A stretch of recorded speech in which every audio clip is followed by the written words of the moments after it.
Hi, welcome to Mix and Plants and Crafts. My name is Rachel, and today we are going to have a little discussion about Marantas. I love these plants, and I have the red Maranta and a lemon lime Maranta. I also have the variegated Maranta, which is also called rabbit tracks. Weird name, but I can see why. Before I get into that video, I wanted to say hello, welcome you here if you're new, and then for those who have watched every week, I know who you guys are. I thank you so much for watching and commenting and interacting. I truly appreciate it because I just started this channel in January, and I'm just doing this just to chat about plants because I love plants. Anyway, let's get into the video. I'm going to share with you my experience I've had with the prayer plant and some random thoughts on it. As some of you might already know, the prayer plant is very unique because light causes it to change. High light causes the leaves to fall flat or drop, and low light causes the leaves to be in a praying hands position. But instead of like this, it's more like this.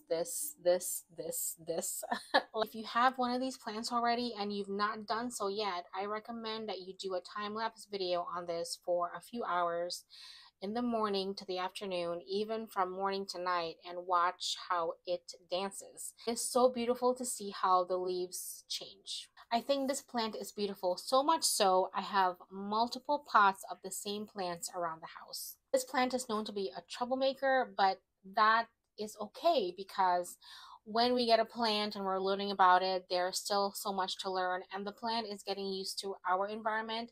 But once you get to know this plant and you get to understand it, it is a lot easier to take care of. So my Marantas, this is the Red Maranta. I got this quite a small 4-inch pot, and it's grown a lot for me. I have already propagated this plant into another pot, and I'll show you that shortly. A few weeks ago, this plant actually grew out from the bottom of this pot, and I propagated it, and there is roots. I'll see if I can find a footage of what the roots look like. I have 2 more pots of these. One of the pots is what I propagated from this plant, and another one is my very first Maranta that has not done so well for me. But this one has grown quite a bit. These are the propagations that I took last year from the plant you just saw. I grew all of these from that one plant. Oh, we have crispy. This is not good. Oh no, I waited too long to water it. Okay, so I must have waited too long to water this plant because this leaf is unfurling and is already crispy. You see that?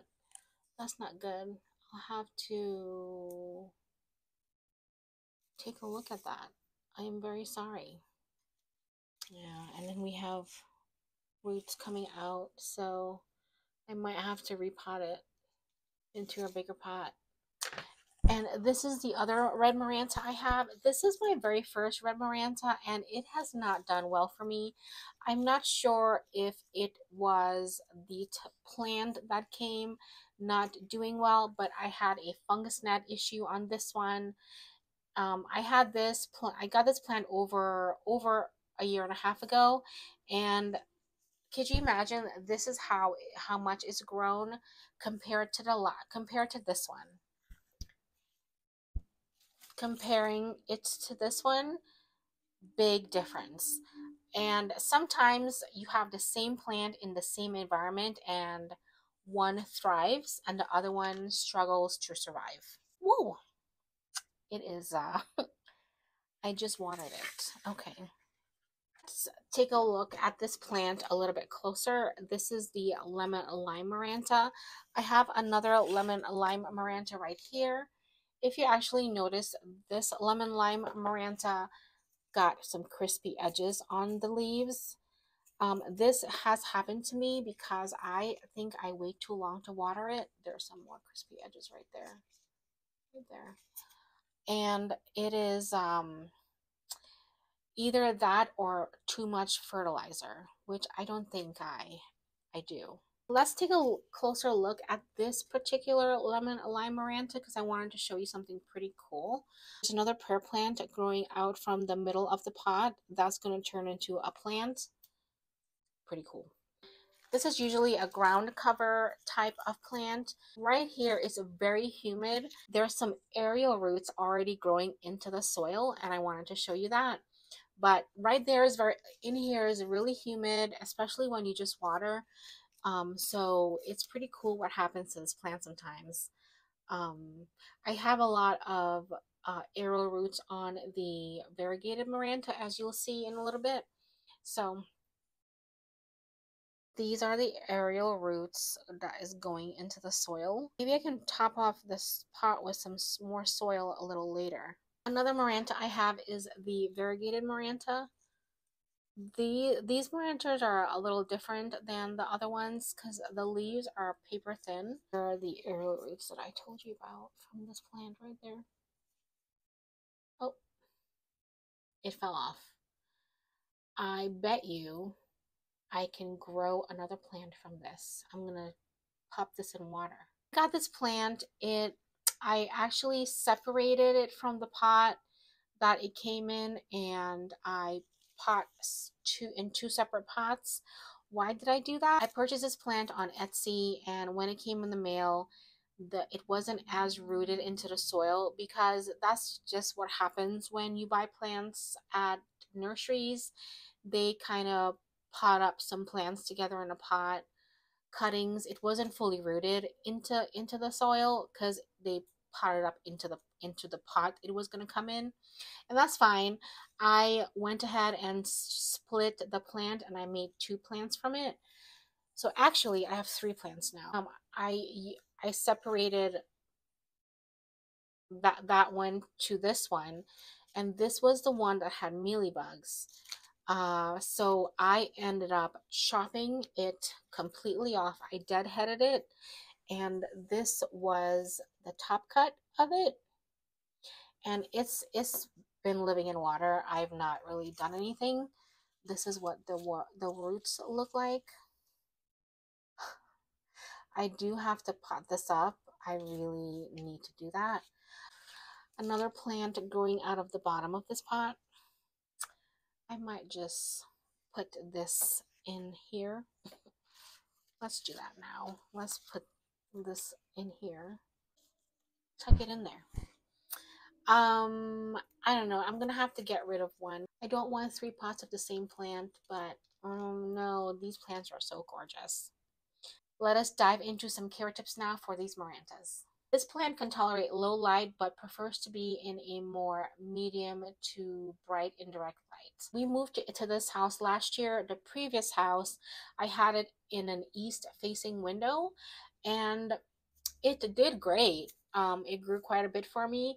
But when we moved into this house, this window right here is north facing, and this window right here is west facing. Yeah, it blew up for me in growth and flowers. So I actually think it really loves that bright and direct light. Last summer, both prayer plants bloomed for me for the first time, and it's been blooming ever since. Even in winter, I had blooms. Bright indirect light for the lemon lime Maranta and red Maranta. But for the variegated Maranta, I would say not at all direct light. I keep the variegated Maranta where there's a grow light in the north window. Because the variegated Maranta, the leaves are so thin, I kind of watch the light on that plant. These plants enjoy being in moist soil.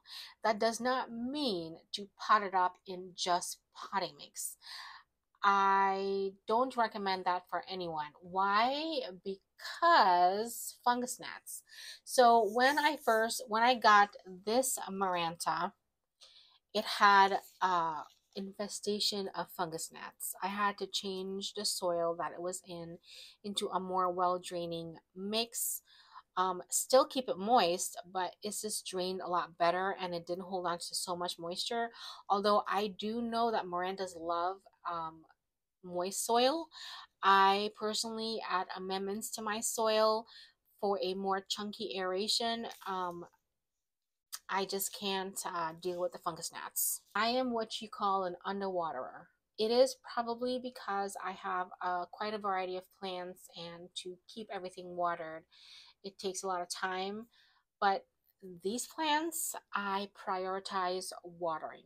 So if I'm looking for a plant to water, I go to them first. You can tell by the leaves if it needs watering, but I always check them first. During spring and summer, they dry out even more quickly. So check it even more.